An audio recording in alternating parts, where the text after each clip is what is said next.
বিসমিল্লাহির রহমানির রহিম। বইয়ের নাম দিন প্রতিষ্ঠায় মহিলাদের দায়িত্ব। লেখিকা শামসুন্নাহার নিজামী। বর্তমান সমাজে মহিলাদের ভূমিকা, পৃষ্ঠা 50 থেকে 60। অতীতে মহিলারা ইকামতে দ্বীনের কাজে সরাসরি অংশগ্রহণ করেছেন এবং তারা এ দায়িত্ব পালন করেছেন সরাসরি নবী রাসূলদের নেতৃত্বে। বর্তমানেও যদি আমরা ইসলামকে বাস্তবে প্রতিষ্ঠিত করতে চাই, পেতে চাই জীবনের পূর্ণাঙ্গ বিধান হিসেবে, তাহলে অতীত যুগের মতো নারীদেরকেও এগিয়ে আসতে হবে পুরুষের পাশাপাশি। আমরা দেখতে পাই ইকামতে দ্বীনের এ দায়িত্ব পালনে নারীরা সংগ্রাম যুগে যেমন সক্রিয় ভূমিকা পালন করেছেন, তেমনি ভূমিকা রেখেছেন বিজয় যুগেও। বর্তমান আমাদের সমাজে যেহেতু ইসলাম প্রতিষ্ঠিত নেই, এবং শুধু প্রতিষ্ঠিত নেই তাই নয়, বরং একে উৎখাত করারও ষড়যন্ত্র চলছে বিভিন্নভাবে ও বিভিন্ন কৌশলে।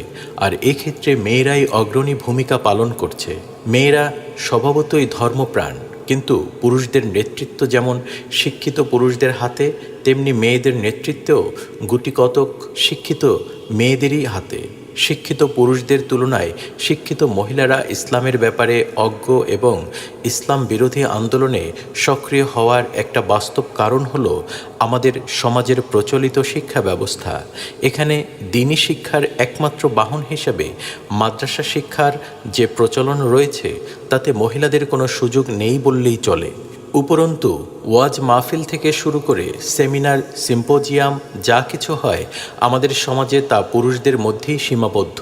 ফলে আধুনিক শিক্ষার কুফল থেকে আধুনিক শিক্ষিত মহিলা সমাজকে রক্ষা করার, অন্য কথায় আধুনিক জাহিলিয়াতের অন্ধকার থেকে ইসলামকে আলোকোজ্জ্বল পথে ধাবিত করার কোনো সুযোগই এ সমাজে নেই। ফলে আধুনিক খোদাবিহীন শিক্ষার বদৌলতে ইসলাম বিরোধী অনেক কিছুই মেয়েরা শিখছে এবং আধুনিকতা ও প্রগতির নামে সেগুলো তারা অবিকল ক্রমে চর্চাও করে চলছে। ময়দানে ইসলাম বিরোধী শক্তি তাদেরকে ব্যবহার করছে। আল কোরআনেও আল্লাহ রব্বুল আলামিন এই কথাটি ব্যক্ত করেছেন নিম্নোক্তভাবে: মুনাফিক পুরুষ ও মুনাফিক নারী সকলেই পরস্পরের সাথী ও সহযোগী।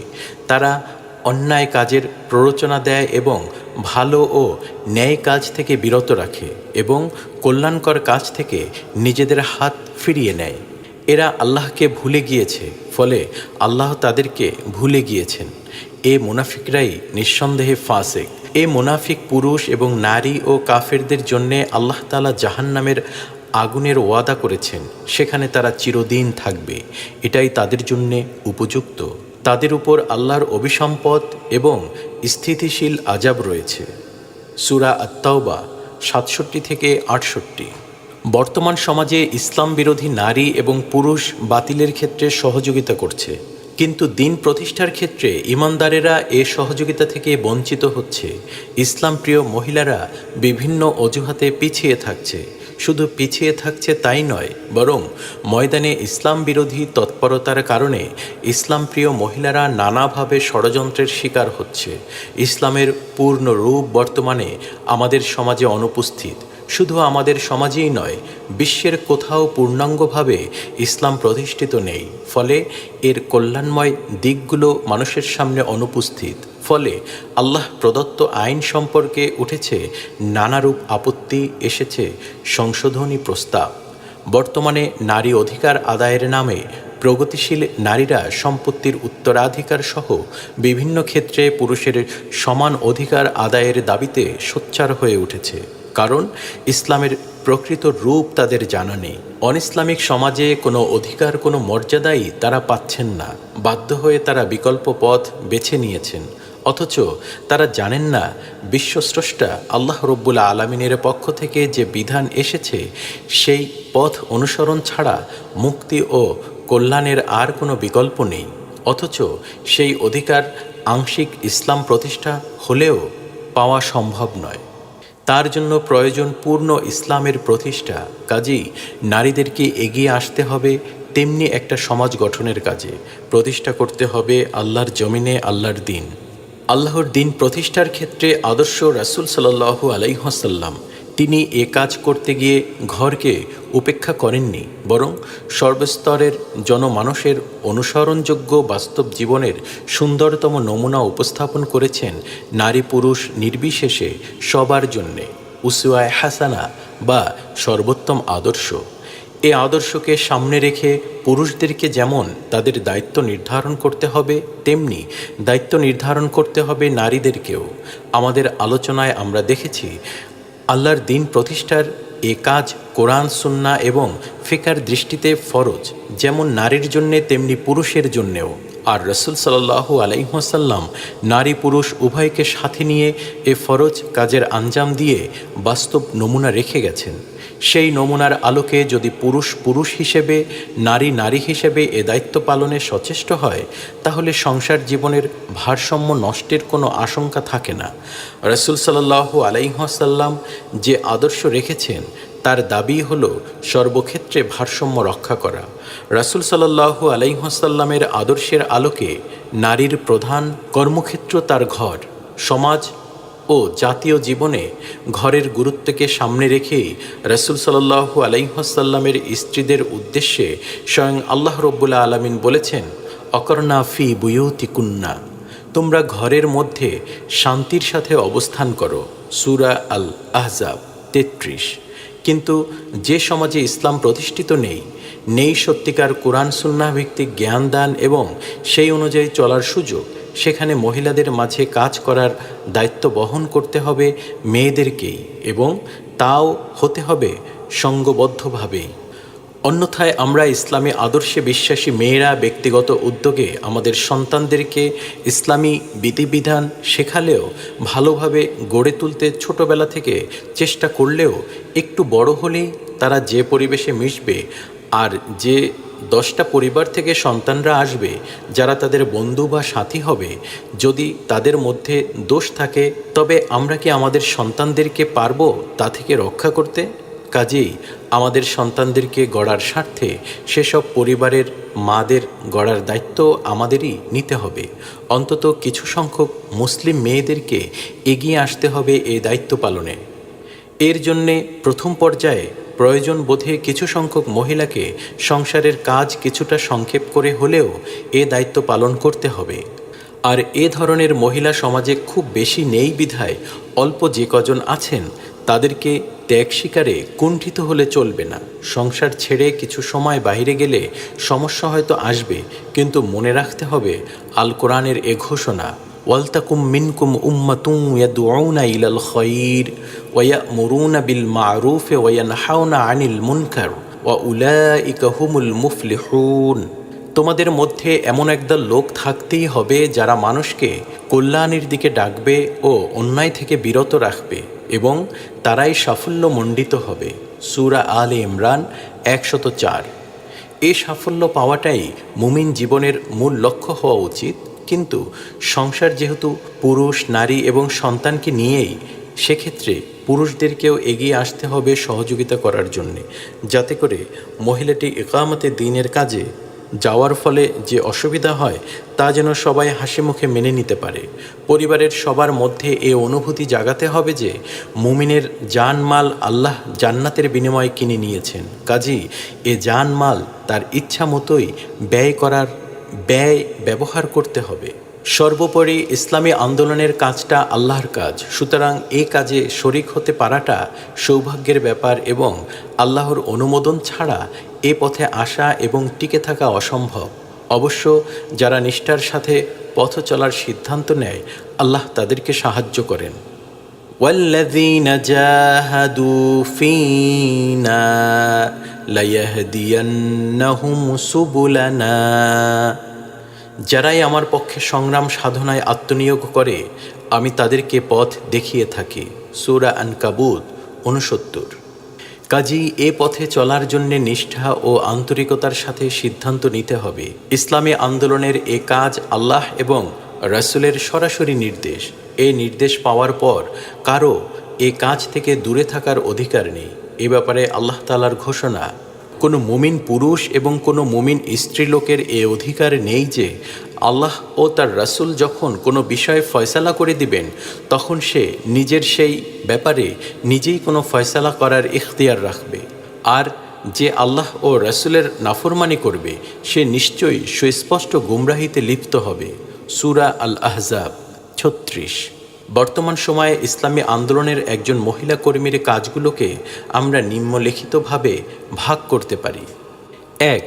নারী সমাজে ইসলামের সঠিক ধারণাদানের কাজ নারীরাই ফলপ্রসূভাবে করতে পারে। বাস্তবে যেহেতু এক্ষেত্রে নারীদেরই কাজে তাদের সমস্যা সমাধানে আল্লাহ রব্বুল আলামিন যে বিধিবিধান দিয়েছেন তার সঠিক উপলব্ধি এবং বাস্তব ব্যাখ্যা বিশ্লেষণ নারীদের পক্ষেই সম্ভব।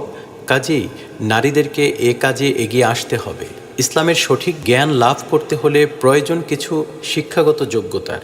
আর শিক্ষিত পুরুষদের হাতে যেমন সমাজের চাবিকাঠি, তেমনি শিক্ষিত মহিলারাই পরিচালনা করেছেন এদেশের নারী সমাজ। কাজেই এ কাজের প্রাথমিক পর্যায়ে শিক্ষিত মহিলাদের উল্লেখযোগ্য অংশকে ইসলামের সঠিক ধারণা দিতে হবে এবং সজাগ, সচেতন ও সক্রিয় কিছু মহিলাকে ইসলামী আদর্শ প্রতিষ্ঠার সংগ্রামে উদ্বুদ্ধ করতে হবে, যাতে করে তারা দেশের ধর্মপ্রাণ মা বোনদের সঠিক প্রতিনিধিত্ব করতে এবং সত্যিকারের মুক্তি আন্দোলনের দিশারিরূপে ভূমিকা পালনে প্রয়াস পান। ২. আমাদের দেশে শিক্ষিতের সংখ্যা পুরুষদের মাঝেই অনেক কম, আর মহিলাদের অবস্থা আরও শোচনীয়। কাজেই অশিক্ষিতদের মাঝে ইসলাম শেখানোর কাজ করতে হবে এবং এটা শুধু ওয়াজ করে সম্ভব নয়, এদের মাঝে ইসলামী মূল্যবোধের ভিত্তিতে সমাজ সেবার কাজ করতে হবে। কুটির শিল্প এবং অন্যান্য ব্যবহারিক বিদ্যা শেখাতে হবে, সাথে সাথে তাদেরকে ইসলামী শিক্ষায় শিক্ষিত করে তুলতে হবে। ৩. উপরোক্ত কাজগুলো সঠিকভাবে করার জন্যে শিক্ষিত মহিলাদের ইসলামী জ্ঞান বাড়ানোর জন্যে চেষ্টা করতে হবে। বাস্তব ময়দানে কাজ করা ছাড়া জ্ঞান বাড়ে না। এই জ্ঞান বাড়ানোর জন্যে কয়েক বছর পরিশ্রম করে কোনো ডিগ্রি অর্জনের দরকার নেই। কোরআন সুন্নাহ অর্জিত জ্ঞান যতটুকুই জানা যায় সমাজের কল্যাণের জন্যে মানুষের কাছে পৌঁছে দিতে হবে। রাসূল সাল্লাল্লাহু আলাইহি ওয়াসাল্লামের নির্দেশ, বাল্লিগু আন্নি ওয়ালাউ আয়াতান, একটি আয়াত হলেও আমার পক্ষ থেকে তাদের কাছে পৌঁছাও। এটা শুধু মুখের কথা নয় এবং এজন্যে দরকার বাস্তব উপলব্ধির। সমাজের খারাপ অবস্থা দেখে যার কষ্ট হয়, মানুষের নৈতিক অধঃপতন যাকে উতলা করে তোলে, সেই তো পারে মানুষকে সঠিক পথে চলার জন্য উদ্বুদ্ধ করতে। যেমনভাবে উতলা হতেন নবী রাসূলগণ। হজরত ইব্রাহিম আলাইহিস সালাম তার মুশরিক জাতির কার্যকলাপ সম্বন্ধে চিন্তা ভাবনা করলেন। তারকা, চাঁদ, সূর্য ইত্যাদি সম্পর্কে চিন্তা গবেষণা করে দেখলেন যে প্রকৃত মাবুদ কে। এরপর তিনি চলার পথ পাওয়ার জন্যে ধর্ণা দিলেন সমস্ত বিশ্বের রবের নিকট। রাসূল সাল্লাল্লাহু আলাইহি ওয়াসাল্লামের জীবনেও আমরা দেখতে পাই ছোটবেলা থেকেই জাতির দুরবস্থা, দুর্দশা তাকে কষ্ট দিত। তিনি ভাবতেন কিসে জাতির কল্যাণ হবে। এ ভাবনায় তাকে উদ্বুদ্ধ করে জনগণের জন্য কল্যাণকর কাজ করাতো। এক পর্যায়ে তিনি হেরা পাহাড়ের গুহায় ধ্যানমগ্ন হলেন এবং তারপর এলো আল্লাহর পক্ষ থেকে সঠিক পথ নির্দেশিকা আল হুদা, আল কোরআন, যার মধ্যে রয়েছে সমস্ত মানব জাতির জন্য সঠিক চলার পথ। আমাদের মনের মধ্যেও যদি জাতির নৈতিক অধঃপতন, সমাজের দুর্দশা, দুর্গতির বাস্তব জীবনচিত্র দর্শনে পেরেশানি সৃষ্টি না হয়, তবে আমরা সঠিক পথ অনুসরণে জাতির কল্যাণ সাধন করতে পারবো না। একমাত্র আল্লাহর মহব্বত ছাড়া নিঃস্বার্থভাবে জাতির সেবা অসম্ভব। এজন্যে মনের মধ্যে কাজের প্রেরণা ও ইমানি জজবা সৃষ্টি করতে হবে। মহিলাদের ক্ষেত্রে তো এই জজবা সৃষ্টির প্রয়োজন আরও অনেক বেশি। কারণ অনেক সময় হয়তো স্বামীর পক্ষ থেকে বাধা আসে, সংসারের দায়িত্ব কর্তব্য তাকে আটকে রাখে, কিন্তু ভেতরে প্রেরণা থাকলে কেউ বাধা হয়ে দাঁড়াতে পারে না এবং এভাবে কাজ করতে করতে যে বাস্তব জ্ঞান অর্জিত হয় তাই হবে একজন সমাজকর্মীর সবচেয়ে বড় পুঁজি। ৪. দায়ী ইলাল্লাহকে সর্ব অবস্থায় ইসলামের বাস্তব প্রতীক হতে হবে। তার নিজের জীবনকে ঢালাই করতে হবে ইসলামী ছাঁচে। শুধু মুখের কথায় কেউ ইসলাম মেনে নেবে এ আশা করা বাতুলতা মাত্র। কোরআনে আল্লাহ পাকের ঘোষণা, ইয়া আইয়ুহাল্লাযীনা আমানু লিমা তাকুলুনা মা লা তাফআলুন, হে ঈমানদার লোকেরা, তোমরা কেন সে কথা বলো যা কাজে করো না? সূরা আস-সফ 2। অন্যত্র বলা হয়েছে, আতা'মুরুনা আন-নাসা বিল বিররি ওয়া তানসাউনা আনফুসাকুম ওয়া আনতুম তাতলুনাল কিতাব আফালা তা'কিলুন। তোমরা অন্য লোকদেরকে ন্যায়ের পথ অবলম্বন করতে বলো, কিন্তু নিজেদেরকে তোমরা ভুলে যাও, অথচ তোমরা কিতাব পড়ো। তোমাদের বুদ্ধি কি কোনো কাজেই লাগাও না? সূরা আল-বাকারা 44। অর্থাৎ মানুষ যে আদর্শের প্রচার করবে নিজের জীবনে, সে সেই আদর্শের অনুসারী হবে, এটাই স্বাভাবিক। এর বিপরীত আচরণ বুদ্ধিহীনতারই নামান্তর এবং বাস্তবে ক্ষতিকরও বটে। আর মানুষকে আল্লাহর দ্বীনের পথে দাওয়াত দেওয়ার কাজ ছাড়া নিজের সংশোধন ত্বরান্বিত হয় না। সত্যের পথে আহ্বানকারীর জীবনকে গোটা সমাজ অনুবীক্ষণ যন্ত্র দিয়ে দেখে যে কোথায় তার ত্রুটি। একজন মনীষীর মন্তব্য, যে পাত্র শত শত হাত পরিষ্কার করে তা যত দীর্ঘদিনের পুঞ্জীভূত ময়লাই হোক না কেন পরিষ্কার হতে বাধ্য। এ তো বিনা পয়সার সার্চ লাইটে নিজেকে আলোকিত করা। 5, যেহেতু বাড়ির পরিচালনা প্রধানত মহিলাদের হাতে, কাজেই গৃহের পরিবেশকে ইসলামী আদর্শ অনুযায়ী গড়ে তুলতে হবে। আজকাল ঘরে আর্টের নামে মূর্তি, ছবি ইত্যাদি রাখা হয়, আর এসব খুব কমই সুন্দর রুচির পরিচয় বহন করে। এগুলোকে বদলাতে হবে, আর একজন মহিলা খুব সহজেই এগুলোকে বদলে সুন্দর রুচিকর শিক্ষামূলক জিনিসপত্র দিয়ে তার ড্রয়িং রুমকে সাজাতে পারেন। খাওয়া দাওয়া, আচার আচরণের ক্ষেত্রেও ইসলামী আইন কানুন অনুসরণের চেষ্টা করতে হবে। পরিবারের যে সকল পুরুষ ইসলাম বিরোধী তাদেরকে মহব্বতের সাথে বুঝাতে হবে। বিভিন্নভাবে তাদের সামনে তুলে ধরতে হবে খোদাই আইনের যথার্থতা। এজন্যে একদিকে যেমন মায়া মমতা প্রয়োজন, অন্যদিকে দরকার আদর্শের প্রতি দৃঢ়তা। ওমর ইবনুল খাত্তাবের বোন ফাতেমা এ ব্যাপারে এক জ্বলন্ত আদর্শ। ফাতেমা রাদিয়াল্লাহু তাআলা আনহা এর মোহাব্বত এবং দৃঢ়তা উমর রাদিয়াল্লাহু তাআলা আনহু এর কঠিন হৃদয়কে গলাতে সক্ষম হয়েছিল।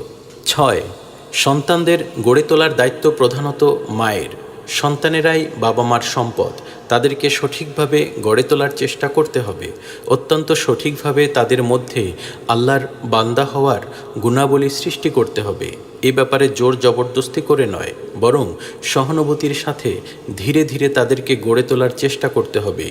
এ সম্পর্কে কোরআন মাজিদে সূরা লোকমানে আল্লাহ বিস্তারিত নির্দেশ দিয়েছেন। কোন আদর্শের ভিত্তিতে সন্তানদেরকে গড়ে তুলতে হবে তার রূপরেখা পেশ করেছেন। ছোটবেলা থেকে তাদেরকে শিরক বিদআত সম্পর্কে সঠিক ধারণা দান, বিনয়ী, ভদ্র, নম্র হতে শেখানো, দান খয়রাতে উদ্বুদ্ধ করা ইত্যাদি মায়েদের কাজ। প্রতিনিয়ত সার্বক্ষণিক কাজের একমাত্র আদর্শ মাই পারেন তার সন্তানের সামনে ইসলামের সঠিক রূপ তুলে ধরতে। গল্পের মাধ্যমে জাগিয়ে তুলতে পারেন জিহাদি প্রেরণা। বড় বড় মনীষীদের জীবনী, নবী রাসূলদের গল্প, সাহাবায়ে কেরামের কাহিনী ইত্যাদির মাধ্যমে তুলে ধরতে পারেন তাদের বিপ্লবী ইতিহাস। সৃষ্টি করতে পারেন অন্যায়ের সাথে আপোষহীনতার, আল্লাহর পথে জীবন বিলিয়ে দেওয়ার প্রেরণা। কিন্তু তার জন্য শর্ত হলো মাকে হতে হবে নির্ভুল জ্ঞানের অধিকারিণী। জবাব দেওয়ার যোগ্যতা থাকতে হবে তার সন্তানের ছোট অথচ অনুসন্ধিৎসু সব প্রশ্নের, যার জন্যে জ্ঞান অর্জনের তাগিদ এসেছে মহান স্রষ্টার পক্ষ থেকে। কিন্তু কোন জ্ঞান? বস্তুবাদী জগতের নফসের লালসা মেটানোর কলাকৌশল আয়ত্ত করার বা খোদাদ্রোহিতার কায়দা কানুন শেখার জ্ঞান নয়। যে জ্ঞান মানুষকে তার প্রকৃত স্রষ্টাকে চিনতে সাহায্য করে সেই জ্ঞান, সে জ্ঞান বর্তমান শিক্ষা ব্যবস্থায় সম্পূর্ণ অনুপস্থিত।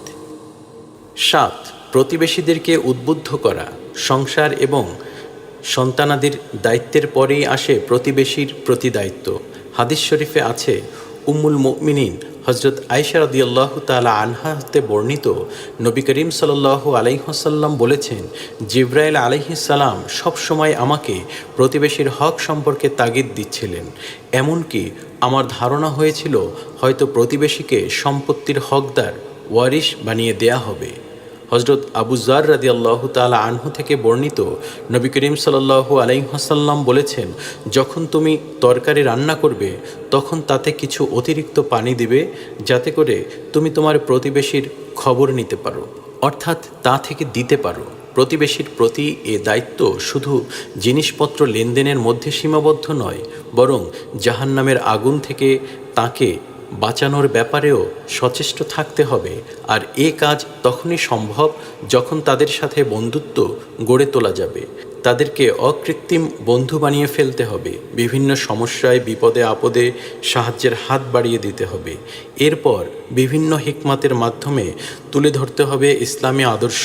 এভাবে প্রতিবেশী স্ত্রী লোকদের মাধ্যমে তাদের ঘরের পুরুষদেরকে ইসলামের প্রতি আকৃষ্ট করার পরোক্ষ ভূমিকা পালন করা সম্ভব। আর কাউকে কোনো ইসলামী সাহিত্য পড়তে দিলে ঘরের সবাই সে বই পড়তে পারে। 8. আত্মীয় স্বজনদেরকে উদ্বুদ্ধ করা। আত্মীয় স্বজন যারা আছে তাদের বাড়িতে সাধারণত পুরুষের চেয়ে মেয়েদেরই যাওয়া আসা বেশি হয়ে থাকে। কাজেই আত্মীয় স্বজনকে দিনের পথে উদ্বুদ্ধ করার ব্যাপারে সচেষ্ট হতে হবে। আর এটা সহজও, কারণ একটা অজানা লোকের মধ্যে কোনো কথা বিশ্বাস করানো যত কঠিন, পরিচিত পরিবেশে ততটা নয়। এছাড়া দায়ীর উত্তম চরিত্রের কথা নিশ্চয় তার আত্মীয় মহলে অজানা থাকার কথা নয়। কাজেই এ সুযোগ গ্রহণ করতে হবে। কোরআন মজিদে দাওয়াত দেয়ার এ পদ্ধতি আল্লাহ সূরা ইউসুফে শিখিয়েছেন। ইউসুফ আলাইহিসসালাম যখন কারাগারে, তখন কয়েদখানার সবাই তাকে উত্তম চরিত্রের লোক বলে জানত। তাদের একজন যখন স্বপ্নের ব্যাখ্যা জানতে এলো, তখন স্বপ্নের ব্যাখ্যা বলার সাথে সাথে তিনি দিনের দাওয়াতও দিয়ে দিলেন। বললেন, হে কয়েদখানার সঙ্গীরা, তোমরা নিজেরাই ভেবে দেখো, বহুসংখ্যক খোদা ভালো নাকি এক আল্লাহ, যিনি সব কিছুর উপর বিজয়ী। সূরা ইউসুফ 39। আমাদেরকেও এমনভাবে দায়ী ইলাল্লাহ হিসেবে ভূমিকা রাখতে হবে। যেহেতু আমাদের মূল লক্ষ্য ইসলামকেই প্রতিষ্ঠিত করা, কাজেই মহিলাদেরকে এ কাজের আঞ্জাম দিতে হবে। সমাজের একটি অংশ হিসেবে শুধু পুরুষকে নিয়ে যেমন সমাজের কল্পনা করা যায় না, তেমনি শুধু মহিলারাও পারে না একটি সমাজকে গড়ে তুলতে, একটা আদর্শ সমাজ গঠনের। তাই প্রয়োজন পুরুষ এবং নারীর সম্মিলিত প্রচেষ্টা। যে কোনো আদর্শ প্রতিষ্ঠার জন্যে এটা জরুরি। এই সহযোগিতা যেমন প্রয়োজন সংসার জীবনে, সমাজ জীবনে, তেমনি যুদ্ধক্ষেত্রেও। একজন ইসলামী আন্দোলনের কর্মীকে তার আন্দোলনের দায়িত্ব আঞ্জাম দেওয়ার জন্যে প্রয়োজন অনেক সময়ের। স্বাভাবিকভাবেই তিনি অন্যের চেয়ে, যিনি ইসলামী আন্দোলনের কর্মী নন, সংসারের প্রতি কম নজর দিতে পারেন। অর্থ উপার্জনের জন্যেও তিনি হয়তো প্রয়োজন অনুপাতে সময় দিতে পারেন না। ফলে সংসারের নানাবিধ সমস্যা দেখা দেয়। এই সমস্যা মোকাবেলা করতে হয় বাস্তবভাবে তাকেই। এক্ষেত্রে যদি মহিলাটি আল্লাহর দ্বীন প্রতিষ্ঠার দায়িত্ব এবং প্রয়োজনীয়তা সম্পর্কে মোটেই ওয়াকিফাল না হন, তাহলে কেমন করে তিনি হাসি মুখে সব সমস্যা সহ্য করে সহযোগিতা করবেন তার স্বামীকে? এজন্য শুধু ইসলামী আন্দোলনকে জানা বোঝা যথেষ্ট নয়, বরং এক্ষেত্রে প্রয়োজন একজন প্রকৃত কর্মীর, যিনি বুঝবেন ময়দানের অবস্থা, স্বামীর কাজের গুরুত্ব এবং মেজাজ। তা না হলে স্ত্রীটি যা চাইবেন তা পাবেন না। ফলে সংঘর্ষ হয়ে উঠবে অনিবার্য। আর সংসার জীবনে অশান্তি থাকলে কারো পক্ষেই সম্ভব হয় না বৃহত্তর ক্ষেত্রে সঠিক ভূমিকা পালন করার। হজরত রসুল করিম সাল্লাল্লাহু আলাইহি ওয়াসাল্লামের জীবনে বিবি খাদিজার এ ভূমিকা পালন করা এ জন্যেই সম্ভব হয়েছিল যে তিনি নিজে ছিলেন সেই বিপ্লবী কাফেলার প্রথম কাতারের একজন কর্মী। অর্থাৎ আল্লাহর জমিনে আল্লাহর দ্বীন প্রতিষ্ঠার যে দায়িত্ব নারী পুরুষ নির্বিশেষে সবারই রয়েছে, সে দায়িত্ব পালন করতে সর্বদা প্রস্তুত থাকতে হবে। অনেকে এ কাজের মধ্যে রাজনীতির গন্ধ আবিষ্কার করেন। তাদের কাছে বাতিল আদর্শ প্রতিষ্ঠার কাজে যেভাবে নারীরা এগিয়ে এসেছে সে চিত্রও রয়েছে। এর ফলে মহিলাদের পরিণাম কী হতে পারে তা ভেবে তারা আতঙ্কিত হয়ে ওঠেন। অপরদিকে তারা মনে করেন দ্বীন প্রতিষ্ঠার নামে ইসলামপ্রিয় মহিলাদেরকেও এমনিভাবে ময়দানে টেনে আনা হচ্ছে কেন? কিন্তু তারা আসল চিত্র থেকে অনেক দূরে অবস্থান করছেন। কারণ ইসলাম একামাতে দ্বীনের দায়িত্ব মহিলাদেরকে শুধু এতটুকুই দিয়েছেন যতটুকু পালন করলে স্থায়ী শান্তি প্রতিষ্ঠিত হতে পারে, যা পালন করে গেছেন ইসলামের স্বর্ণযুগের মহিলারা সরাসরি রাসূল সাল্লাল্লাহু আলাইহি ওয়াসাল্লামের নেতৃত্বে। আর রাসূল সাল্লাল্লাহু আলাইহি ওয়াসাল্লাম তো নিশ্চয়ই স্বইচ্ছায় পরিচালিত কোনো ব্যক্তি ছিলেন না। কাজী আসুন বোনেরা, আমরা আমাদের দায়িত্বকে জেনে নেই এবং শরিক হয়ে যাই এমন এক ফরজ কাজে যার মধ্যে রয়েছে ইহকালীন শান্তি এবং পরকালীন মুক্তি।